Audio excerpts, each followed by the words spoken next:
नायक बुद्ध कहाँ मुझ में स्वामी, तव गण गण की संस्तुति करता।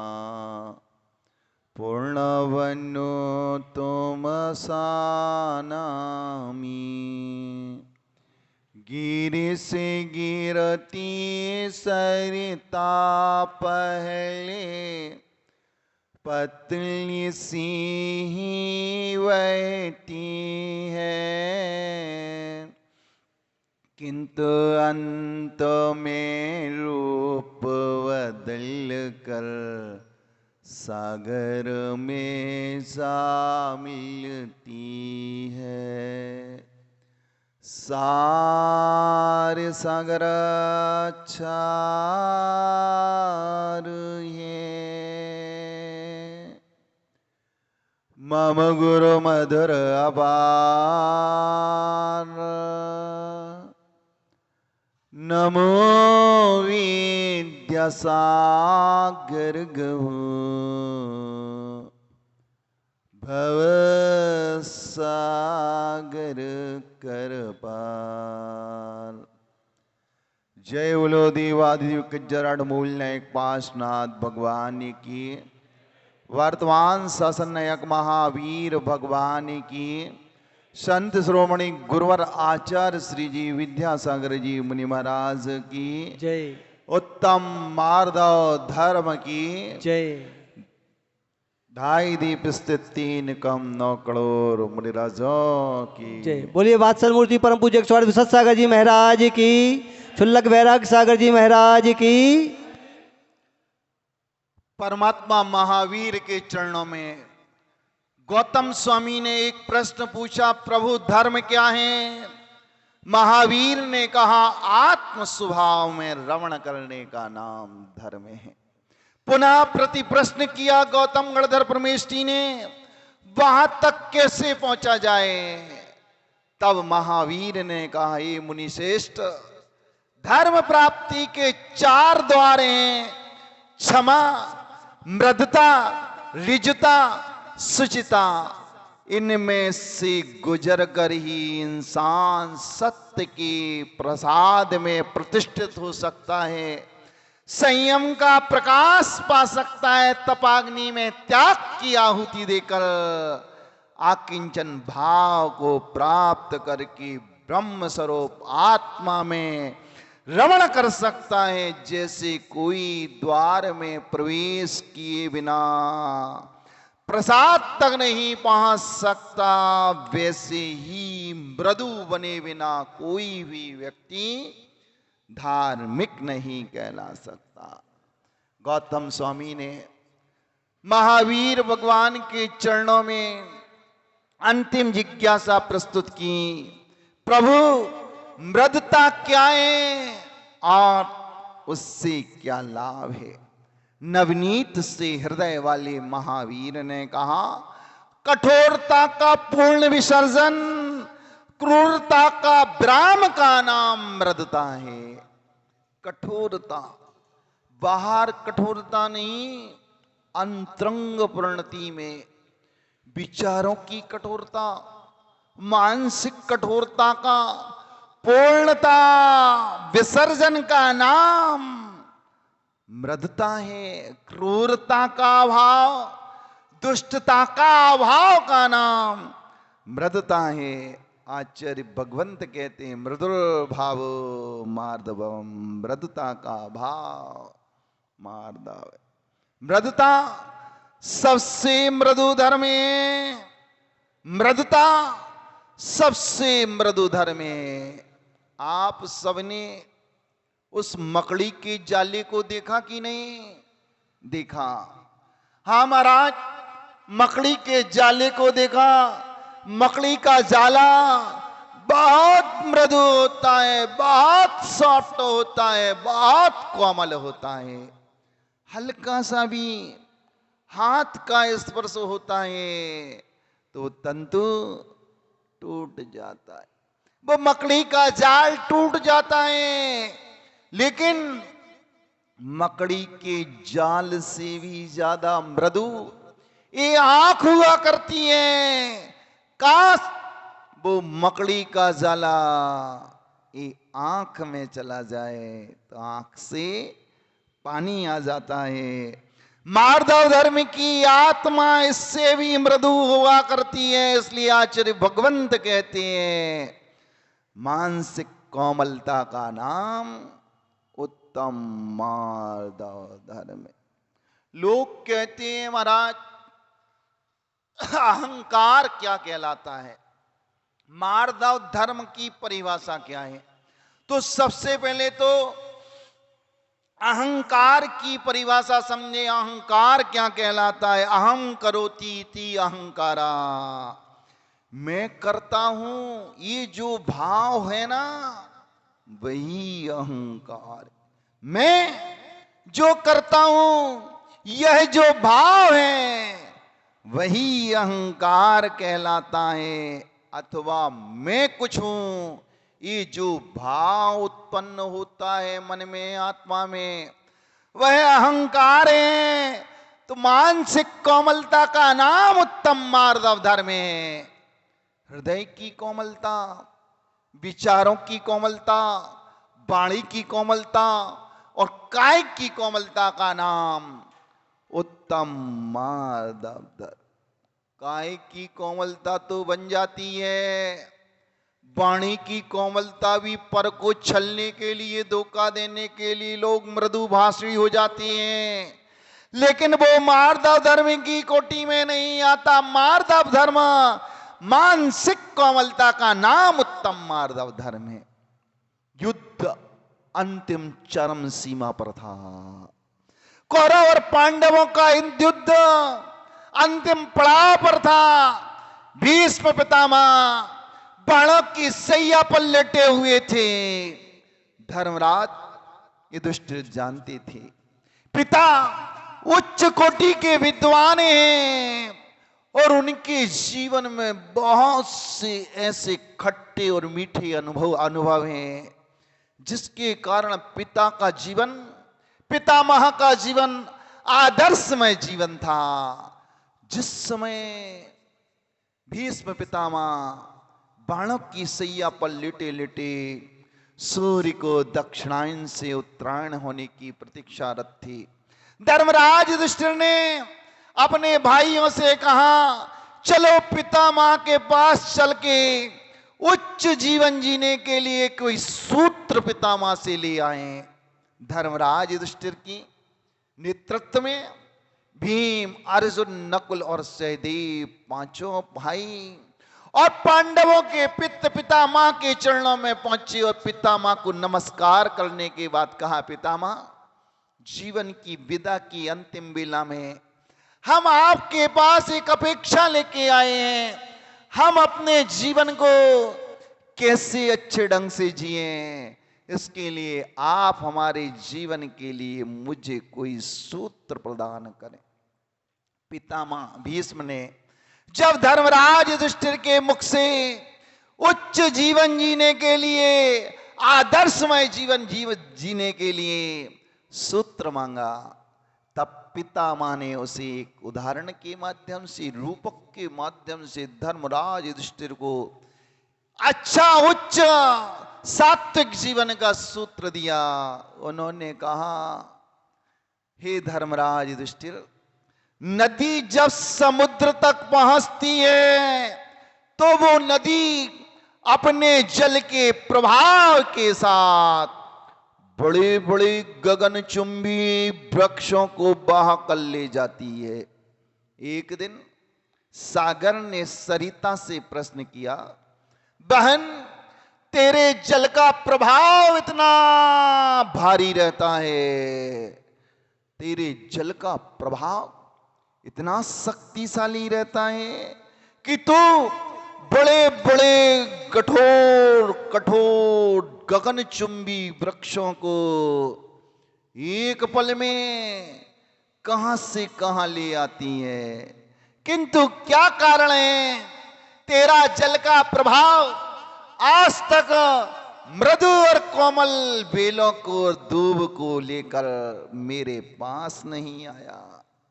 तब नदी ने सागर से कहा, क्या करूं पितामह? नदी सागर से पिता ही संबोधन करके बोलेगी। उसने कहा, क्या करूं पिता?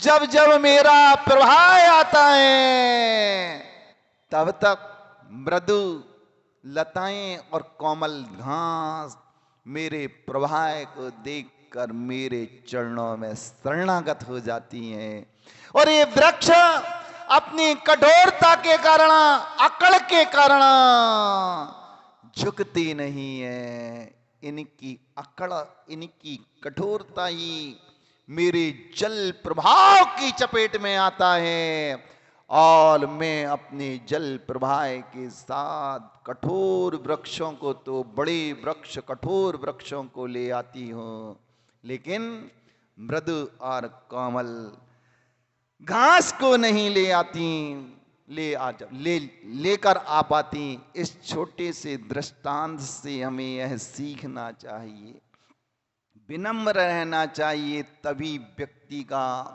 अस्तित्व बना रह सकता है। अहंकार आ गया तो नष्ट होने में देर नहीं लगती। देख लीजिए त्रिखंडाधिपति रावण के जीवन को। अहंकार आया, रावण के वंश का अंत हो गया, रावण के कुल का नाश हो गया।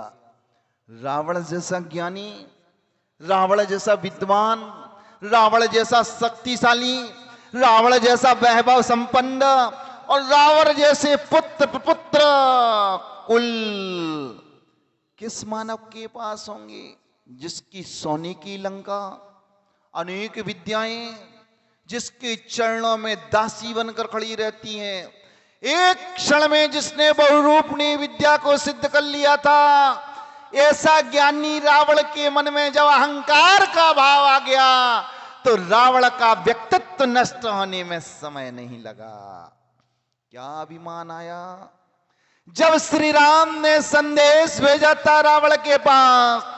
जब सीता की खोज करते करते श्री राम को ये निश्चित हो गया, रावण मेरी जीवन साथी जानकी का हरण करके ले गया, और हरण करके उसने लंका में अशोक वाटिका में मेरी जीवन साथी को सुरक्षित रखा। मेरी जीवन साथी सीता के साथ बलात्कार पूर्वक कोई दुष्कृत्य नहीं किया। सीता आज भी रावण की अशोक वाटिका में सुरक्षित है, उसका सील सुरक्षित। जब राम को ये विदित हुआ तब राम ने रावण के पास संदेश भेजा, आपसे मेरा कोई विरोधाभास नहीं है, आपके प्रति अहित की भावना मेरे मन में नहीं है, ना कोई काशायिक प्रणति है। आपका मेरा विरोध तो मात्र इतना है, आप मेरी सीता को वापस लौटा दें, मैं लंका को छोड़कर चला जाऊंगा। राम का संदेश जब रावण ने सुना तो पल दो पल के लिए उसे भी लगा, इस पर नारी सीता से मेरा कोई कार्य भी सिद्ध नहीं हो रहा। इस पर नारी सीता के कारण मेरा भ्राता, मेरी जीवन साथी, मेरे पुत्र और मेरे मंत्री सब असंतुष्ट हैं, नाराज हैं, हैरान हैं, परेशान हैं और उलझन में फंसे हुए हैं। क्यों ना मैं इस पर नारी रूपी सीता को वापस लौटा दूं। लेकिन एक क्षण बाद मन में विचार कौंधा, सीता को राम के पास जरूर लौटाऊंगा, जरूर इसलिए लौटाऊंगा, इस पर नारी से मेरा कार्य भी सिद्ध नहीं हो रहा, क्योंकि मैं इस पर नारी को अपनी अर्धांगिनी बनाने के लिए लाया था। मैंने केवली भगवान के चरणों में संकल्प लिया था, जो नारी स्वयं मुझे नहीं चाहेगी, उस नारी के साथ मैं बलात्कार पूर्वक बलपूर्वक उसके साथ पाप नहीं करूंगा। सीता मुझे चाहती नहीं है, सीता मेरी ओर दृष्टिपात नहीं करती, इससे मेरा कार्य भी सिद्ध नहीं हो रहा, इसे जरूर राम के पास लौटाऊंगा, लेकिन सीधे नहीं लौटाऊंगा। समर भूमि में भूमि गोचरियों को बंदी बनाने के बाद मैं राम के पास सीता को लौटा दूंगा। अगले ही क्षण रावण के मन में मान कसाय जागृत हो गई, अभिमान उत्पन्न हो गया। सीता को राम को लौटाऊंगा, लेकिन समर भूमि में लौटाऊंगा। परिणाम क्या निकला? जहां अकड़ का केकड़ा जीव को जकड़ लेता है, वहां ऐसी दुर्घटनाएं। रावण के वंश का एक भी व्यक्ति इस धरा पर जीवित नहीं है, क्योंकि रावण के मन में अभिमान उत्पन्न हो गया था, मान कसाय जागृत हो गई। एक मान कसाय का अंश जागृत होने से दुराभाव दृष्टि गोचर होता है, पतन ही पतन नजर आता है। जीवन का रहस्य अहंकार के साथ जीने वाले व्यक्ति की समझ में नहीं आ सकता। जो अहंकार की सीमा से दूर रहकर अपने स्वभाव की गहराई को जानना चाहते हैं, वही व्यक्ति इस जीवन के रहस्य को समझ सकती है। लेकिन आज ये मानव मान का पुतला बन गया, मान कसाय में लिप्त हो गया, इसलिए इस जीवन के रहस्य को नहीं समझ सकता। अहंकारी व्यक्ति को कठोर बना देता है, वह असहजता से उत्पन्न होता है। उसकी निर्भरता बाहर की समृद्धि पर है, बाहर जो प्राप्त होता है वह अहंकार बढ़ाता है, किंतु लता की तरह मृदु मार्दा महान बनाता है। अभिमान मनुष्य की महानता को नीचे गिरा देता है। प्रश्न उठता है, अभिमान आता क्यों है? प्रश्न ये उठता है, अभिमान आता क्यों है? जब व्यक्ति नास्तिकता की ओर अक्सर होता है, तब आत्मभाव को विस्मृत कर देता है, तब अभिमान उसे घेर लेता है। और यदि वह संसार को स्वप्न जाल समझे और शरीर आदि विषय विकारों को क्षणभंगुर माने, तो अभिमान उत्पन्न नहीं हो सकता। मान सम्मान की आकांक्षा पूरी न होने पर क्रोध उत्पन्न हो जाता है। मृदुता के अभाव में छोटी सी बात से मन में ठेस चुभ जाती है, ठेस लग जाती है और मान जागृत होता है। और जब मान जागृत होता है तो क्रोध अग्नि भड़कने में देर नहीं लगती। और जहां क्रोध की अग्नि चिंगारी उत्पन्न होती है, वहां सद्गुणों से भरा उपवन भी जलकर खाक हो जाता। तो आज का धर्म मृदुता यानी अहंकार का विसर्जन, चित्त की कोमलता का नाम उत्तम मार्दव धर्म है। जहां मन में अभिमान उत्पन्न हुआ तो नष्ट होने में देर नहीं लग सकती। अभिमान उत्पन्न होते ही, अहंकार उत्पन्न होते ही सद्गुणों से भरा हुआ उपवन भी जलने में देर नहीं लगती। दीपायन मुनिराज भावलिंगी संत थे, द्रव्यलिंगी संत नहीं थे। भावलिंगी संत इसलिए कह रहा हूं, रिद्धियां जो उत्पन्न होती हैं वो भावलिंगी संत के लिए हुआ करती, द्रव्यलिंगी संत के लिए नहीं होती। दीपायन मुनिराज छठवें सप्तम गुण स्थान में झूलने वाले सच्चे साधु थे, जिनका नंबर उन 2.5-3 कम 9 करोड़ मुनिराज में फिक्स था। ऐसा दीपायन मुनिराज भी एक अभिमान उत्पन्न होने पर जिनके जीवन में पराभव देखा गया, जिनका पतन देखा गया, दीपायन मुनिराज भावलिंगी संत थे, अहंकार उत्पन्न हुआ। दीपायन मुनिराज का पराभाव देखने में आया। जब हम प्रथमा नियोग पर दृष्टिपात करते, विचार करना, दीपायन मुनिराज का उद्देश्य पवित्र था, अभिप्राय चोखा था, लेकिन एक मान कसाय उत्पन्न होने से दीपायन मुनिराज का व्यक्तित्व मलिन हो गया। दीपायन मुनिराज दुर्गति के पात्र बन गए। जैसे ही अरिष्ट नेमिनाथ भगवान के मुखार बिंद से दिव्य ध्वनि में सुना, जब श्री कृष्ण ने प्रश्न किया था, प्रभु द्वारिका का नाश किसके निमित्त से होगा? द्वारिका नष्ट किसके निमित्त से होगी? तब अरिष्ट नेमिनाथ भगवान ने कहा, दीपायन मुनिराज के निमित्त से ये द्वारिका जलकर खाक हो जाएगी। दीपायन मुनिराज ने भी सुना, उनकी आत्मा कांप गई। हे भगवान, मैं तृण मात्र की भी विराधना नहीं करता, मैं सूक्ष्म और स्थूल हिंसा पाप का त्यागी, और मेरे निमित्त से इस द्वारका का नाश होगा, द्वारका जलकर खाक हो जाएगी।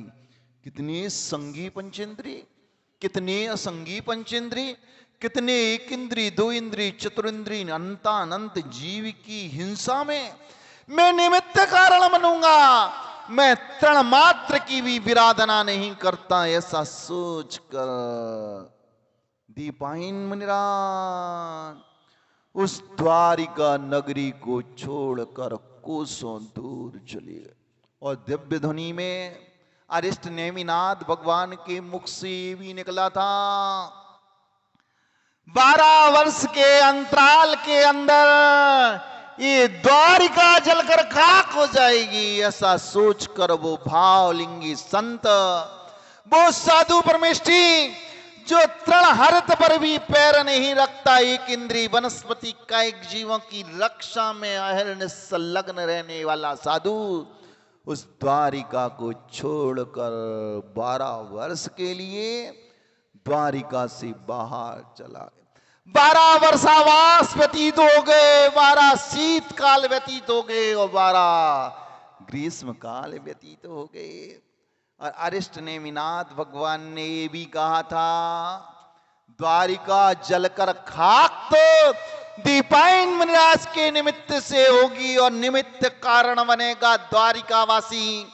जब मदिरा का पान कर लेंगे, और मदिरा पान करने के बाद उस मदिरा की मादकता से ये अपने विवेक को खो देंगे, सो द्वारिका दीपायन मुनिराज के निमित्त से खाक जलकर नाश को।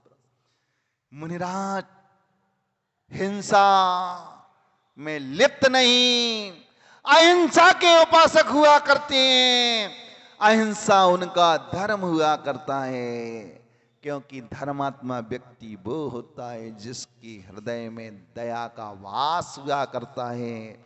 इसलिए कुंद कुंद स्वामी करे, धम्मो दया विशुद्धो, दया से विशुद्ध परिणाम का नाम धर्म है। और उस आत्मा में धर्म जीवित था, जीवंत धर्म की मूर्ति दीपायन मुनिराज प्राणी मात्र की रक्षा के भाव से द्वार का छोड़कर बाहर चली गए। और श्री कृष्ण रूपी नारायण ने द्वारिका में जितनी भी मादक वस्तु थी, मदिरा थी, उस मदिरा को घर से बाहर निकालने का आदेश प्रेषित कर दिया। कहते हैं द्वारिका के भवनों में वो मादक पदार्थ, वो मदिरा इतनी भरी हुई थी लोगों के घरों में। उस द्वारिका से बाहर जो बड़ी बड़ी खाई और खंतियां थीं, अपने अपने माटी के पात्र, मटके और कनारी की मादक वस्तु वो मदिरा जाकर उन खंतियों और खाई में छोड़ी गई, तो वो खंतियां लबालब हो गईं, एक नदी के पूर के समान आ गया। इतनी मदिरा उस द्वारिका में निकली। और हुआ यूं, पतझड़ आया, बसंत आया, सूखे पत्तों का योग मिला, उस वापिका में पहुंच गया और उसमें और गाढ़ता आती चली गई। दीपायन मुनिराज का उद्देश्य पवित्र था। मार्दव धर्म उनकी आत्मा में स्थिर था। चित्त की कोमलता का नाम उत्तम मार्दव धर्म है। उस मार्दव धर्म की अनुभूति करने वाले भावलिंगी दीपायन मुनिराज उस द्वारिका को छोड़कर द्वारिका से बाहर चले गए। लेकिन कहते हैं बंधु, निकाचित और निधत्ती और निकाचित कर्म तो जीव को भोगना ही पड़ती। 12 वसंत व्यतीत हो गए, 12 वर्षावास हो गए, 12 शीतकाल व्यतीत हो गए, 12 ग्रीष्म काल व्यतीत हो गए। दीपायन मुनिराज को लगा, हे भगवान, इतनी पाप से मैं बच गया। ये तो परमात्मा ऋषि नेमिनाथ भगवान का उपकार है। उन्होंने मुझे सचेत सावधान जागृत कर दिया और मैं द्वारिका के जलने में निमित्त कारण नहीं बना। उपादान ऐसा था, लेकिन निमित्त के अभाव में उपादान सक्रिय नहीं हो सका। दीपायन मुनिराज दया धर्म उनकी आत्मा में था। धम्मो दया विशुद्ध, दया से विशुद्ध परिणाम उनकी आत्मा में प्रसन्न हैं, प्रफुल्लित हैं, आनंदित हैं। इतने पाप से मैं बच गया। और कहती हैं दीपायन मुनिराज द्वारका की ओर चले आए। जैसे ही दीपायन मुनिराज द्वारका में आए, वो यादवों के छोकरे जंगल में लकड़ियां काटने के लिए गए थे। लकड़ी काटते काटते उनका कंठ शुष्क हो गया। तृषा उन्हें त्रसित करने लगी। कंठ सूख गया, तृषा से त्रसित हो उठे। जल की खोज करते करते उस वापिका के यहां पहुंचे और करांजलि को बनाया। उन यादवों के छोकरों ने उस जल को पिया। उस जल में मादक द्रव्य, मादक पदार्थ मिल गए। सूखे पत्ते, सूखे फल और मादकता आ गई। और जैसे यादवों के छोकरों ने उस जल को पिया, वो नशे में धत्त हो गई। उनका विवेक शून्य हो गया। और जैसे ही लौट कर आ रहे थे, दीपायन मुनिराज द्वारका के बाहर एक वृक्ष के कोठर में बैठकर आत्मा की उपासना कर रहे थे, आत्मा की साधना में संलग्न थे। मुनिराज को देखते ही जो यादवों के छोकरों ने समवस्त्रण में सुन रखा था, दीपायन मुनिराज के माध्यम से द्वारका जलकर खाक हो जाएगी, सो ठीक ठीक पहचान गई ये वही दीपायन है जिसके निमित्त से ये द्वारका जलकर खाक हो जाएगी। नशे में धत्त द्वारका वासियों के पुत्रों ने मुनिराज को पहले अनाप शनाप बकना प्रारंभ किया। अब शब्दों का प्रयोग किया, कठोर मर्म भेदी वचनों का प्रयोग किया। मुनिराज अपने स्वभाव में स्वभावस्थ थे। मुनिराज विचार कर रहे हैं, ये मुझे गाली नहीं दे रहे, अपने कर्म का बंद कर रहे। और नशा चढ़ा। मुनिराज उनके कठोर कर्कश मर्म भेदी सूल के समान चुभने वाले शब्दों को सहते रहे। मन में संक्लेश उत्पन्न नहीं हुआ, विशुद्धि का अभाव नहीं हुआ। उनके कुत्सित वचनों को सहते रहे। जब मुनिराज के प्रति कुत्सित शब्दों का प्रयोग हो रहा था और वो यादवों के छोकरे नशे में धत्त हुए, इस बार तो उस जंगल में जो बड़े बड़े गोल पत्थर डले हुए थे, उन पत्थरों को मारना मुनिराज को प्रारंभ कर दिया। वो भावलिंगी संत समता पूर्वक कठोर कर्कश मर्मवेदी वचनों को सुनता रहा और तन पर पत्थरों की बौछार होती रही।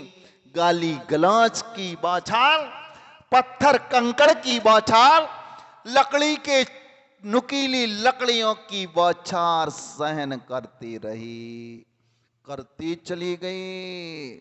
लेकिन मन में एक क्षण के लिए जो मैं का भाव उत्पन्न हो गया, पीड़ा सहते सहते, ये मुझे गालियां दे रही हैं, ये मुझ पर पत्थर की बौछार कर रही है। मैं के भाव आत्मा में उत्पन्न हुआ, मुझे गालियां दी जा रही हैं, मुझ पर पत्थर की बौछार की जा रही है। तन तो सह सकता था बंधु और सहन कर रहा था, लेकिन मन नहीं सहन कर पाया। मुझे गालियां, मुझ पर पत्थर लकड़ी की बौछार, मेरे ऊपर ये वार कर रहे हैं, जो मैं का भाव उत्पन्न हुआ। सो तप विशेष से दीपायन मुनिराज को जो तेजस रिद्धि उत्पन्न हुई थी, तेजस रिद्धि उत्पन्न हुई, ये बाएं शरीर के बाएं हाथ से एक सिंदूर के रंग के समान एक हाथ प्रमाण, उनके बाएं हाथ से एक पुतला निकला। उस पुतले ने जलाकर द्वारका को खाक कर दिया। पूरी द्वारिका जलकर नाश को प्राप्त हो गई। इतने देर के अंदर जब वो पुतला 12 योजन की परिक्रमा करके लौटा और पुनः इतनी देर के बीच में मुनिराज का भी कोप शांत नहीं हुआ, तो उस पुतले ने दीपायन मुनिराज को भी जलाकर खाक कर दिया। ये तेजस रिद्धि का प्रभाव। बंधु विचार करना, एक भावलिंगी संत पर्याय में मुग्ध हो गया। मुझे गाली दी जा रही है, मुझ पर पत्थरों की बौछार की जा रही है, ये जो मैं का भाव उत्पन्न हुआ, यही अभिमान है और यही मान है, और यही मान मार्दव धर्मात्मा को होने नहीं देता। पज्जय मूढ़ा ही पर समया, जो पर्याय में मुग्ध हो जाता है वह मूढ़ है, अज्ञानी है, बहिरात्मा है, मिथ्या दृष्टि है। दीपायन मुनिराज पर्याय में मुग्ध हो गए। पर्याय का ज्ञान बाधक नहीं है, पर्याय में मुग्धता हो जाना बाधक तत्व है। पर्याय का ज्ञान होना बाधकता नहीं है, बाधकता ये है कि पर्याय में मुग्ध हो जाना। मुझे गाली दी जा रही है, मुझ पर पत्थर की बौछार की जा रही है, तन तो सहन कर रहा था, सहन कर सकता था, लेकिन मन सहन नहीं कर पाया। दीपायन मुनिराज भावलिंगी संत थे, अंतरंग में तो ये समझ रहे थे समय सार मेरा वैभव है, समता मेरी निधि है, लेकिन मान कसाय जागृत हो गई, पर्याय में मुग्ध हो गए। पज्जय मूला ही पर समय, ऐसा कुंद कुंद स्वामी उस समय सार में ग्रंथ में लिपिबद्ध करती हैं। जो पर्याय में मुग्ध होती हैं वो मूढ़ हो जाती हैं। एक भावलिंगी संत के मन में पर्याय की मुग्धता हुई, परिणाम क्या निकला? दीपायन मुनिराज भी जलकर खाक हो गई। मुनित्व भी नष्ट हो गया, शरीर भी नष्ट हो गया। ये मान कसाय का अल्पंश ने उनकी साधना को नष्ट कर दिया, उनकी तपस्या को व्यर्थ कर दिया। दीपायन मुनिराज चाहते तो उनकी साधना, उनकी विशुद्धि, उनकी तपस्या का फल मीठा भी प्राप्त हो सकता था, लेकिन इतने से मान ने, इतने से विचार ने, मुझे गाली दी जा रही है, मुझ पर पत्थर की बौछार की जा रही है, एक मैं का भाव आत्मा में उत्पन्न हुआ, वो 100 यानी आत्म भाव विस्मृत हो गए। परिणाम क्या निकला? जो आत्मा परम पद में पंच परमेष्टि के पद में स्थित होकर उस स्वभाव में स्वभावस्थ हो सकती थी, एक मान कसाय के अल्प अंश ने मुनित्व को ही नष्ट कर दिया, उस पर्याय से उसकी आत्मा का विच्छेद कर दिया। ये मान बंधु बहुत खतरनाक है। जहां अहं का केकड़ा जब जीव को जकड़ लेता है, वहां ये घटनाएं घटना प्रारंभ हो जाती।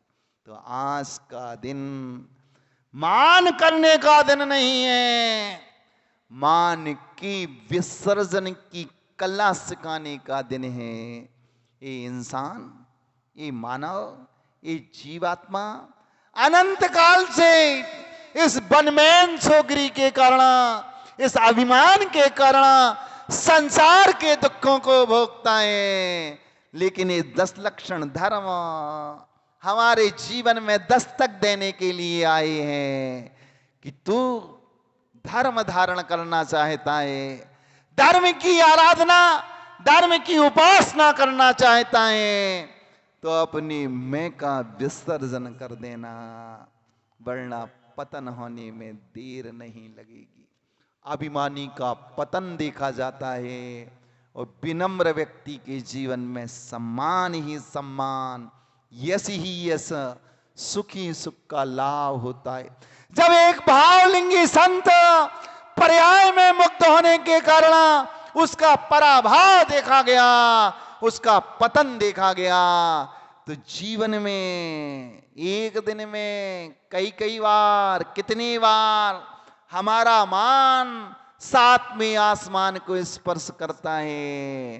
काश जिस समय हमारी आत्मा ये मान कसाय में लिप्त होती है, मान के वशीभूत होती है, उस समय हमारी आत्मा से धर्ममय परिणति, धर्ममय परिणाम डिलीट हो जाती है और अधर्म का वातावरण हमारी आत्मा में छा जाता है।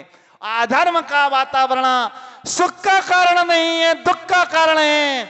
और धर्म का वातावरण जब आत्मा में लहलहाता है, तब जाकर हमारे जीवन में धर्म की प्राप्ति होती है, धर्म की उपलब्धि होती है। थर्मामीटर हमारे पास है कि हम धर्मात्मा हैं कि पापात्मा हैं।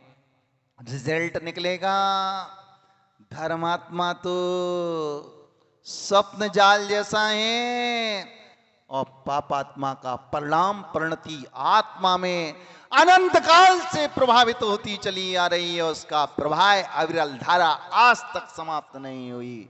इसलिए उत्तम मार्दव धर्म की पूजा करके आए, मान महा विसरूप, करें नीच गति जगत में, कोमल सुधा अनूप, सुख पावे प्राणी सदा। यही पढ़ के आए शायद, 20 साल 21 साल बाद याद आ गया।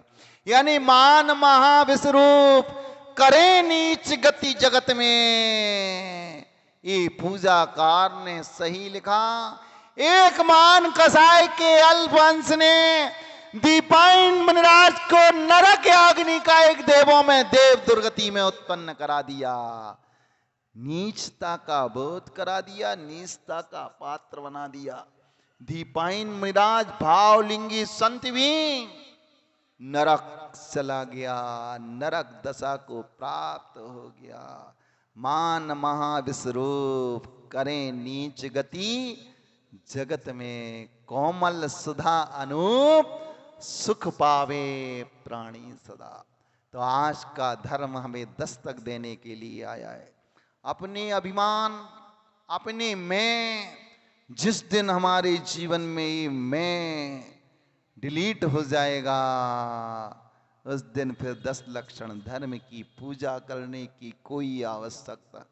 जिस दिन हमारी आत्मा से मैं विलय को प्राप्त हो जाएगा, डिलीट हो जाएगा, उस दिन ये आत्मा को पूजा करने की आवश्यकता नहीं है। उत्तम मार्दव धर्म की, 10 लक्षण धर्म की, देवशास्त्र गुरु की, तीर्थंकरों की, आचार्य विद्यासागर महाराज जैसे संत की, इन पंच परमेष्ठियों की आराधना की कोई आवश्यकता नहीं है। उस दिन ये आत्मा स्वयं पूज्य बने को प्राप्त हो जाएगा। तो आज मान की अभाव में ये आत्मा में जो विनय गुण प्रस्तुत होता है, विनय मोक्ष का प्रवेश द्वार है। विनम्रता में तो वो गुण है कि सांसारिक सुख और पारमार्थिक सुख उस विनय से प्राप्त हो सकती है। सबने खूब रामायण सीरियल देखा, रामानंद का, जब टीवी पर आता था।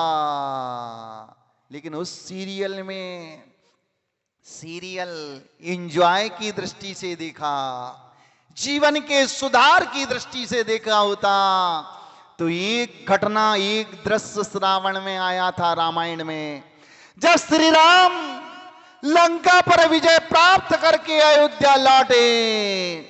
अयोध्या लौटते समय अयोध्या में आकर भरत ने उपहार के रूप में जो राम का राज्य संभाले हुआ था, भैया श्री राम को सौंप दिया। श्री राम ने लंका का राज विभीषण को दे दिया, नल नील को भी दे दिया, अंगद को भी दे दिया। और जब हनुमान का नंबर आया तो हनुमान से कहा, तुम शक्तिशाली हो, तुम प्रबुद्ध हो, तुम विज्ञ पुरुष हो, सारी योग्यता तुम्हारे पास स्वतः ही है, किंतु तुमने मेरा जो सहयोग किया इसके लिए मैं उपहार के रूप में तुम्हें कोई पारितोषिक प्रस्तुत करना चाहता हूं। तुम चाहो तो अंग भंग, जहां का राज, जहां की सत्ता, जो निधि, जो वैभव लेना चाहे ले लो। तब हनुमान ने कहा, इस सत्ता, ये वैभव, ये पद, ये प्रतिष्ठा तो मात्र भ्रम पैदा करने वाली है, स्थायी नहीं है, अस्थायी है। ये पद स्थायी नहीं होते, अस्थायी होते हैं। जब तक पुण्य का योग रहता है तब तक ये पद रहते और पुण्य क्षीण होते ही ये पद छूट जाती है। सो उस पद के नाम के पीछे भूत लग जाता है, सो भूतपूर्व लग जाता है। इसलिए मुझे पद नहीं चाहिए, ये अचेतन पद, ये सत्ता, ये वैभव नहीं चाहिए। लेकिन राम का अनुग्रह, राम का वात्सल्य पुनः बार बार जब हनुमान को प्रेरित किया तो हनुमान उठे और राम के दोनों चरणों को पकड़ कर कहते हैं, मुझे एक पद नहीं, ये 2 पद चाहिए। इन 2 पदों में ही संसार का सुख है। तो जब शीश झुकता है तो आशीष भी मिलता है और ईश भी मिलता है। हनुमान ने पद की कामना नहीं की, अपने मैं का विसर्जन किया। और हनुमान ने जब मैं का विसर्जन किया, अहंकार का अपमान किया, विनय उनके अंतरंग में रोम रोम में समाहित थी। उस विनय गुण के कारण वो हनुमान भी पवनंजय पुत्र, हनुमान नीलांजना का पुत्र, अंजना का पुत्र, उस परम पद मोक्ष सुख का वासी हो गया। लेकिन क्या करें महाराज, ये मान नहीं छूटता। एक दिन में, एक क्षण में शरीर की प्रक्रिया, शरीर की एक्टिविटी और शरीर फेस रीडिंग बिगड़ जाती है। यही फेस रीडिंग बिगड़ना ही तो अहंकार का सूचक है। मैं का भाव ही आत्मा में अहंकार का सूचक है। और मार्दव धर्म उसी आत्मा को प्राप्त होता है जो अपने इस मैं का विसर्जन कर देता है, मैं को डिलीट कर देता है। तब जाकर आत्मा में मार्दव धर्म की प्राप्ति। आज का धर्म विनय संपन्नता भी है और मैं का विसर्जन भी है। जहां मैं डिलीट होता चला जाता है तो नम्रता उत्पन्न हो। कर्म के कारण पैरों में दर्द है तो पैर फैला के बैठना, लेकिन समझना गुरु के सामने, शास्त्र के सामने जो पैर फैला कर बैठता है उसे पैर नहीं मिलती। फिर क्या मिलेंगे? सोच लो, जलचर जीव बनाओगे, पैर मिलना ही नहीं है, स्थिरता होगी ही नहीं। इसलिए धर्म सभा में आज विनय का प्रसंग आया सो सुना दिया। विनय पूर्वक नहीं विनय पूर्वक बैठना चाहिए, तब तुम धर्मात्मा हो। तब तो ये धोती दुपट्टा पहन के कलश करने का पुण्य का आश्रय होगा, पाप से विराम लगेगा। लेकिन 10 लक्षण धर्म हमें छोटी छोटी चीजें सिखाने के लिए आया है। धर्मात्मा तो तुम नहीं बन सकते, लेकिन धर्म की आराधना कैसे होगी, ये सूत्र जरूर मिल सकती है। तो ये विनय गुण होना अनिवार्य है, तभी उत्तम मार्ग धर्म का पदार्थ। दीपायन मुनिराज को याद रखना, उस नदी के छोटे से दृष्टांत को याद रखना, और हनुमान की उस दृष्टांत को याद रखना, लंकेश के उस अभिमान के दृष्टांत को याद रखना, जिसके मन में समीचीन विचार तो उत्पन्न हुआ था, सीता से मेरा कोई कार्य सिद्ध नहीं हो रहा। महारानी भी असंतुष्ट, भ्राता भी असंतुष्ट, पिताश्री भी असंतुष्ट, नाना भी असंतुष्ट, और परिवार और पुरवासी भी असंतुष्ट। मन में विचार आया था सीता को लौटा दूं, लेकिन अगले ही क्षण ये मान का भाव उत्पन्न हो गया। सीता को तो लौटाऊंगा, लेकिन सीधे सीधे नहीं, समर भूमि में बंदी बनाकर लौटाऊंगा।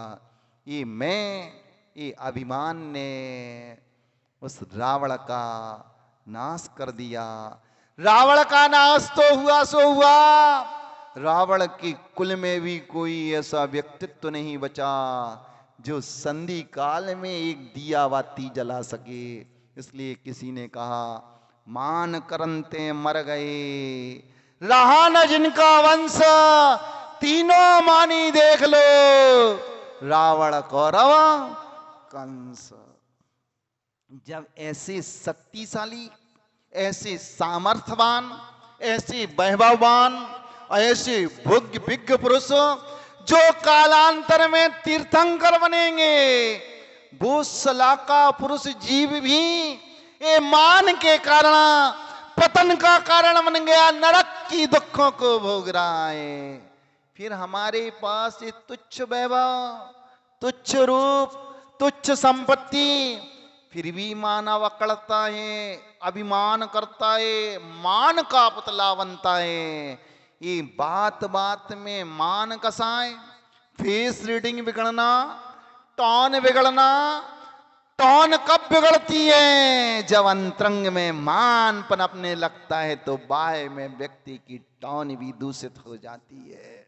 इसलिए मार्दव धर्म संकेत दे रहा है, हमारी फेस रीडिंग, हमारी टोन, हमारे वचनों में कुत्सिकता, हमारी वाणी में कुत्सिकता, और हमारी काय में जो कुत्सिकता उत्पन्न होती है, ये मैं का प्रतीक है, पर्याय की मुग्धता का प्रतीक है। आज तुम यदि उस मार्दव धर्म को जानना चाहते हो, जीना चाहते हो, तो अपने मैं का विसर्जन करो, तब जाकर वो मार्दव धर्म की प्राप्ति होगी। हम सबकी जीवन से उस अहंकार का दमन हो, मैं डिलीट हो। इन्हीं भावनाओं के साथ आचार्य गुरुवर श्री विद्यासागर जी मुनि महाराज की जा वाणी के ज्ञान ते सूझे लोकालोक, सो वाणी मस्तक धरो सदा दी तो ढो। हे जिन वाणी भारती तोय जपो दिन रेन, जो तेरी शरणा गई सो पावे सुख चैन। देव भजो अरिहंत को गुरु सेवा निर्गंध, दया धर्म पालो सदा यही मोक्ष का पंथ।